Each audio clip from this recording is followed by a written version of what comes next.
Radio J. Réponse sans tabou, Rafi Marciano. Radio J. Bonjour à tous les auditeurs et bienvenue à tous ceux qui nous rejoignent ce matin sur Radio J. Depuis 1912, l'œuvre de secours aux enfants, plus connue sous son sigle OSER, poursuit ses missions pour l'enfance, le handicap, la santé, les soins, la dépendance, la mémoire.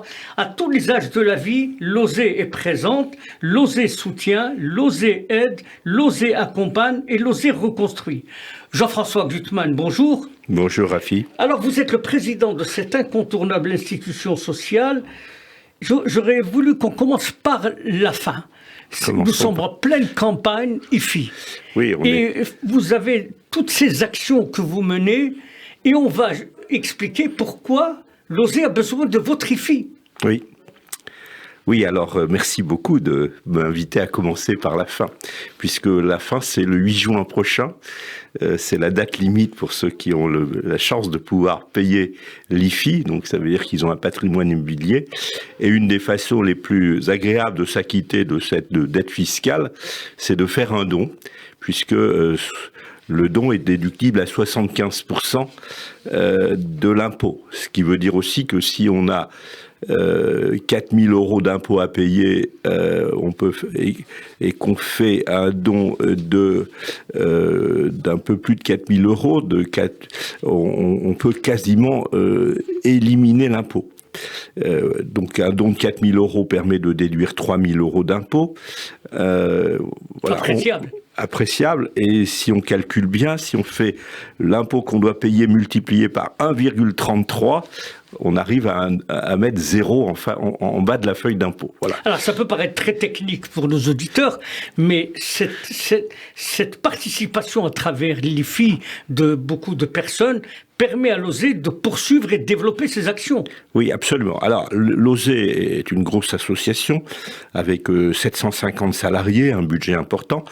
Au quotidien du travail, beaucoup de choses sont financées par les pouvoirs publics au sens large du mot, sous forme de facturation des soins, que ce soit la sécurité sociale, les départements, etc. Donc au quotidien, on ne peut vivre qu'adossé à des financements publics. Mais tout ce qui est innovant, tout ce qui est relié directement aux besoins de la communauté, on a besoin des donateurs. Donc aujourd'hui, année après année, la générosité de nos donateurs et de ceux qui voudraient nous rejoindre permet de lancer de nouveaux projets, de porter des sujets très proche des besoins de la communauté. Je pense par exemple au Café des Psaumes, qu'on a rue des Rosiers, à la déclinaison qu'on en a faite dans différents endroits en Île-de-France et à Lyon, avec les graines de psaumes. Je pense à tout ce qui sont les accueils de jour pour personnes âgées, directement liés aux besoins de la communauté.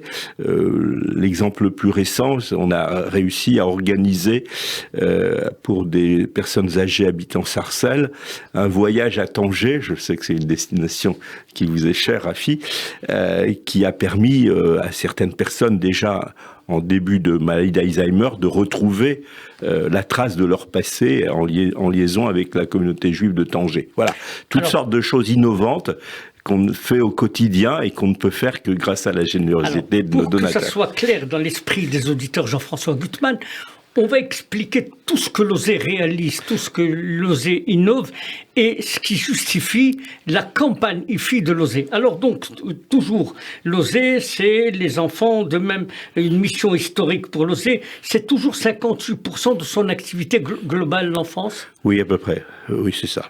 C'est ça. Donc, c'est aussi comment ça se traduit pour que, en le disant autrement pour nos auditeurs, c'est 6 maisons d'enfants à caractère social, c'est un service de placement familial, le pôle de l'enfance est dirigé par notre ami qu'on connaît bien, Éric Gozlan. Ces maisons d'enfance, c'est une nécessité, c'est un besoin dans la communauté.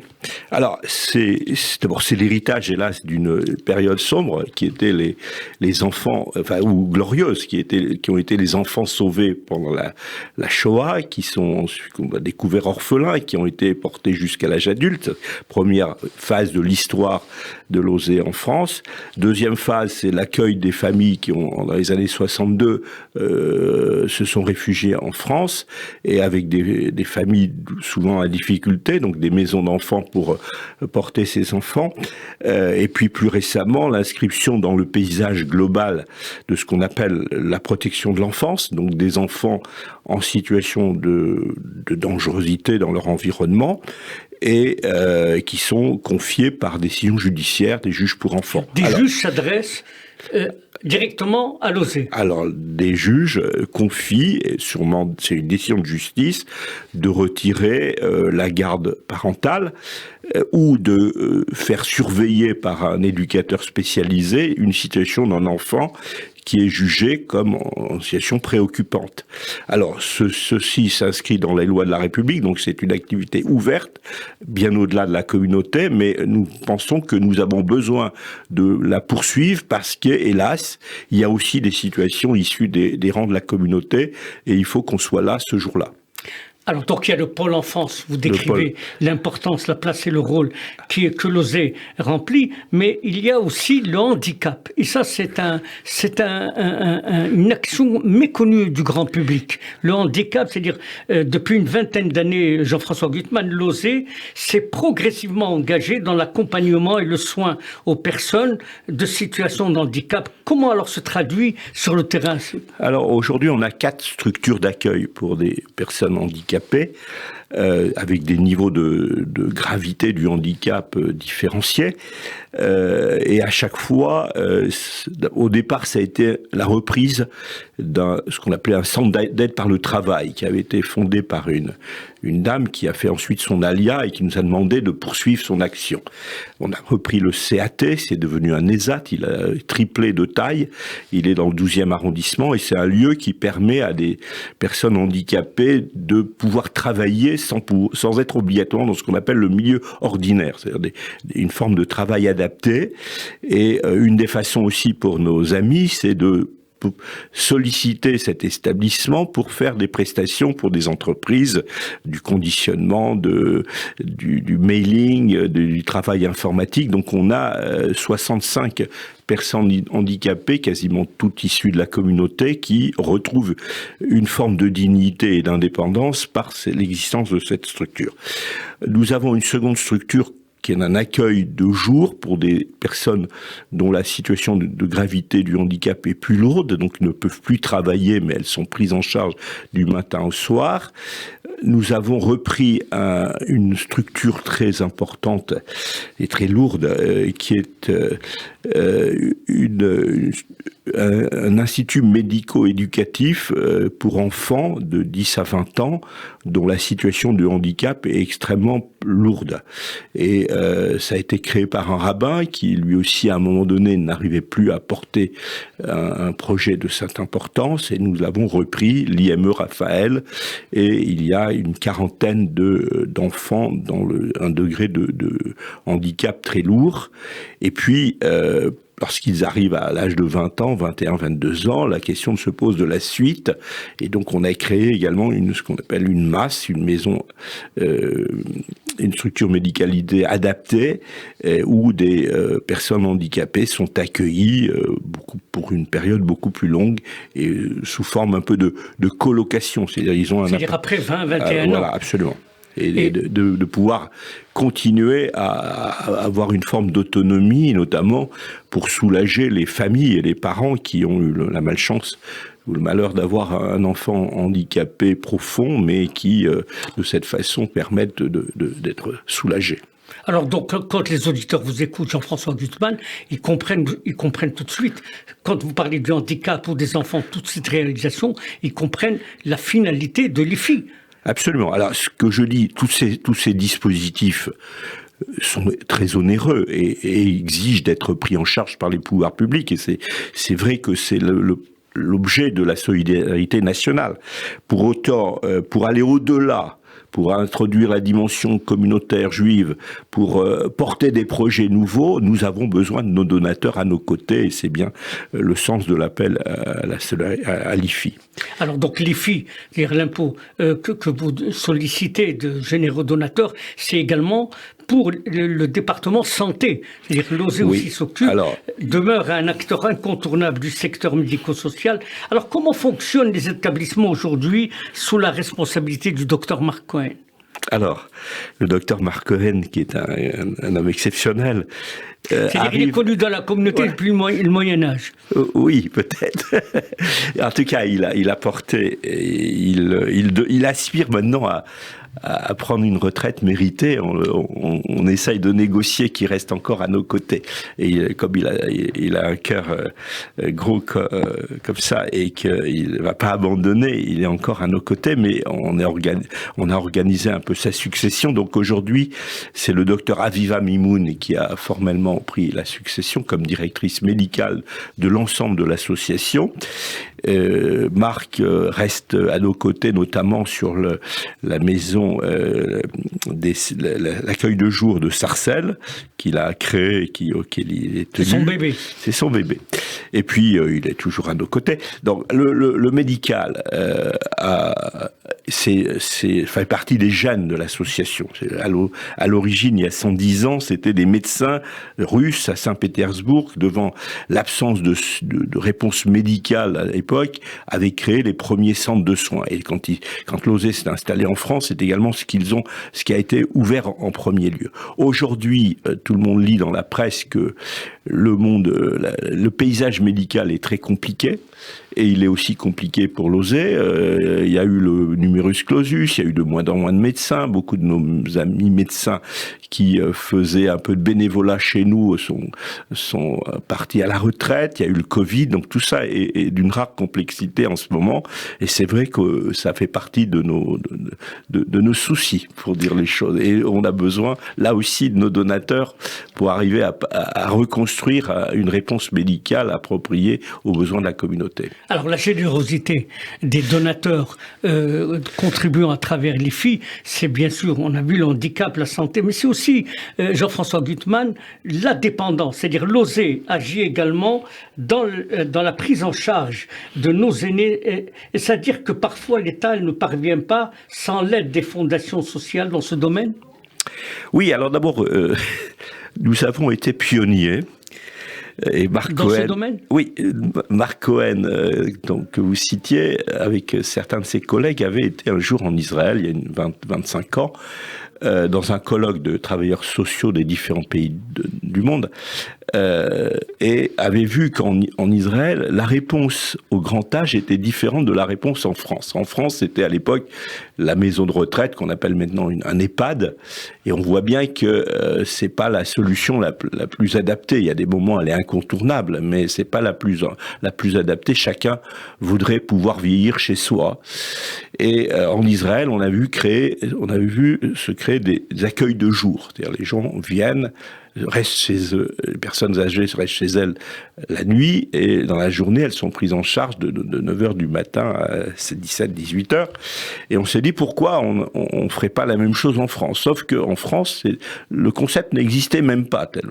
Et il a fallu le créer, en convaincre les pouvoirs publics, parce que ça a été le travail de l'OSE il y a une vingtaine d'années. On a été totalement novateurs, non pas seulement dans la communauté, mais au plan national. Des délégations entières venaient voir ce qu'on avait créé. Dans ce domaine, Jean-François Gutmann, vous aviez déclaré dans une précédente émission que j'ai réécoutée, vous avez dit: pour nos aînés, l'OSE a accéléré, aviez-vous dit, la mise en œuvre de ces 2 nouveaux projets d'habitat inclusif à Paris et à Sarcelles. Pour que nos auditeurs comprennent bien ce que j'explique, ce sont 2 nouvelles solutions adaptées d'accompagnement visant à soutenir le maintien, dites-vous, à domicile et l'amélioration du quotidien des personnes âgées dépendantes. Bon, alors vous allez plus vite encore que mon explication. Donc aujourd'hui, on a créé il y a 20 ans le concept d'accueil de jour. Donc les gens quittaient leur domicile pour aller dans un lieu où ils étaient pris en charge toute la journée. On a aujourd'hui 5 accueils de jour qui fonctionnent très bien. 3 à Paris, 1 à Sarcelles et 1 à Strasbourg. On est très fiers de cette inauguration il y a quelques années de cette structure à Strasbourg qui marche très très bien. Et puis on se rend compte aussi qu'à certains moments ça ne suffit plus parce que les gens sont de plus en plus handicapés et même le déplacement de ces personnes ne suffit plus. Donc on s'est inscrit dans un projet porté par les pouvoirs publics qu'on appelle l'habitat inclusif.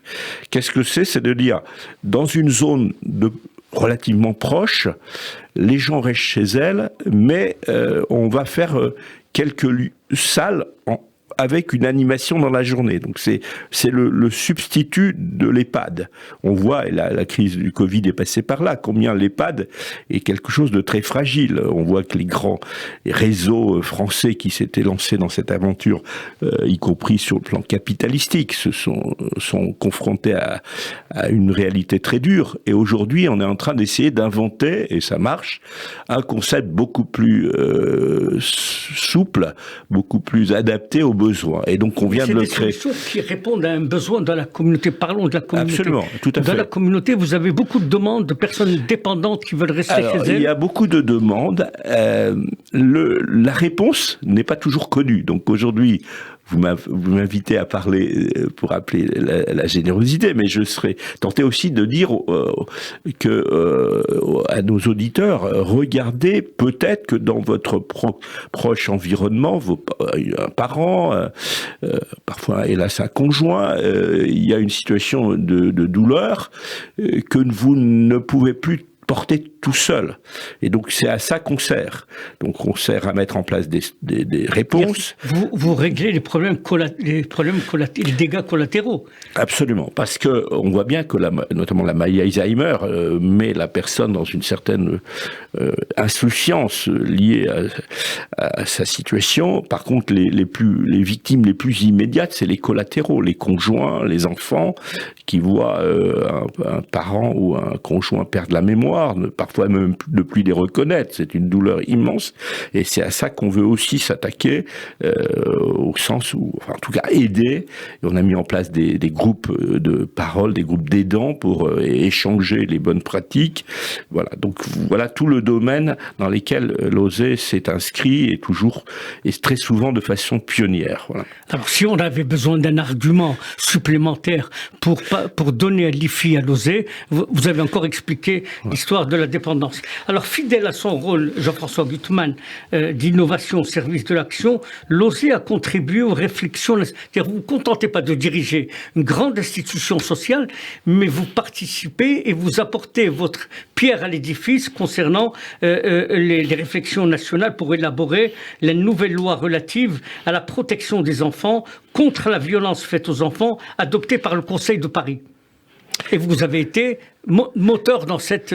Oui, alors, comme je l'ai dit, nous sommes très dépendants de la générosité des donateurs, mais aussi des moyens apportés par les pouvoirs publics. Les pouvoirs publics, c'est l'État, mais c'est aussi principalement les départements dans les métiers qui sont les nôtres.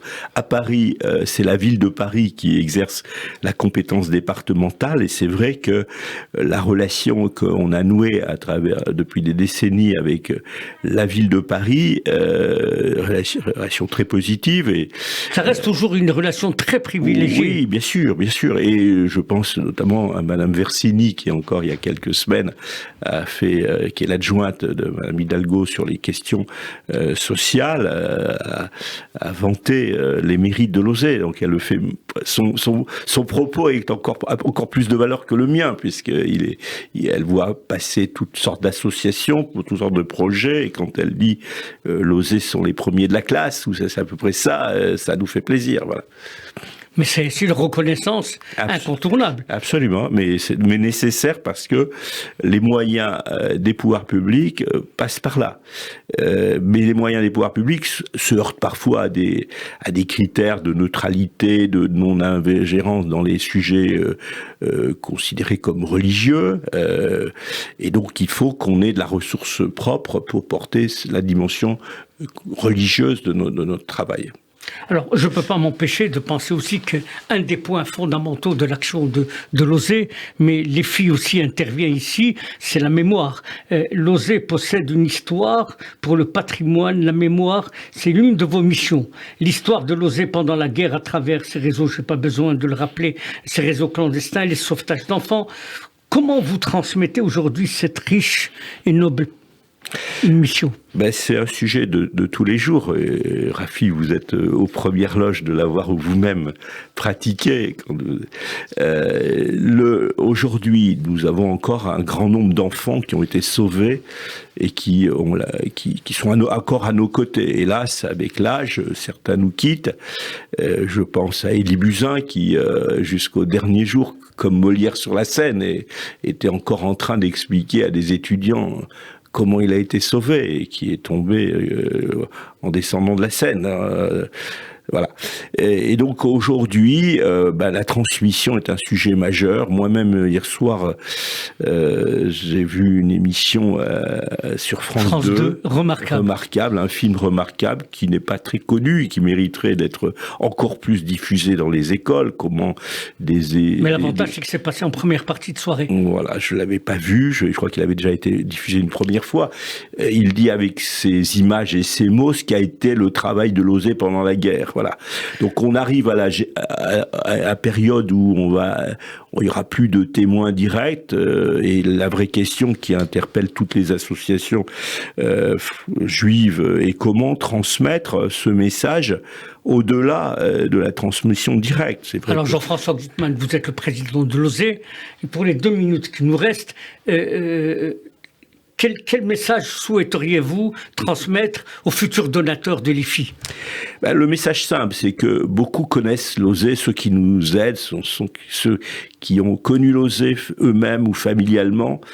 J'aimerais élargir le cercle des amis et j'aimerais aussi qu'on comprenne que l'OSE d'aujourd'hui, c'est autre chose que l'OSE d'hier, qu'on n'est pas un monument historique au pied duquel on pose une couronne. C'est pas un monument archéologique. C'est pas un monument archéologique et que le meilleur hommage qu'on puisse rendre à nos anciens qui ont fait ce travail prodigieux, c'est de continuer la voie qu'ils nous ont enseignée dans le travail du quotidien. Alors tous ceux qui peuvent se joindre dans leur générosité à l'action de l'OSE, voilà, donc on va donner un peu juste un téléphone pour que vous puissiez faire les virements 01 71 39 70 26, 01 71 39 70 26 et vous avez tous les renseignements de l'OSE. Oui, j'ajouterai ose-france.org et vous aurez une capacité de faire des dons en ligne avec un reçu CERFA quasiment immédiat pour vous rassurer et pouvoir mettre à l'appui de votre déclaration fiscale si vous en avez besoin. L'information venant d'un ex-haut fonctionnaire. Merci Jean-François Gutmann et à très bientôt. Merci beaucoup Rafi.